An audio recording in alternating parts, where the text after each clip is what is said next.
Viral ba kamo? Heto ang Mission Impossible na galawan ng isang lalaki para hindi maarawan. Habang nasa bangketa, para siyang gagambang dumikit sa dingding at Aba? parang alimangon lumakad patagilid. Bakit kaya? I relate na relate. Kuya Kim, basahin mo. Diskarte ni Luis Andrew Oh. Tesorero na sasamantalay na ang lilim at anino ng pader para hindi masinaga ng araw. Nangyari yan habang lunch break at saglit na lumabas kasama ang mga katrabaho.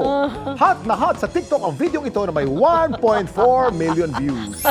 Alam mo, Kuya Kim, relate ako dyan. Kasi Ginawa mo pag rin yan? naglalakad ako, hinahanap ko talaga yung lilim. Oo, Kung oo. saan may lilim, gaganyan ka talaga, di ba? Eh minsan ang lilim parang walang 1 metro Eh eh. di gaganang ka. Eh paano kung lalakarin mo 1 kilometro? Ha?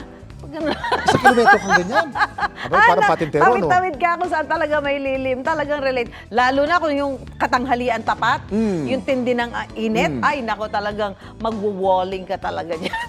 Pero alam mo, maniwala ko, hindi, Susan. Hindi ako takot sa araw. Bakit? Gusto ko umitim. Talaga? Mas gusto ko maitim ako. Exotic. Oh, mas pogi daw ako pag maitim ako. Oo. Kasi pag maputi ako, dilaw daw ako. Madilaw. Ah, talaga.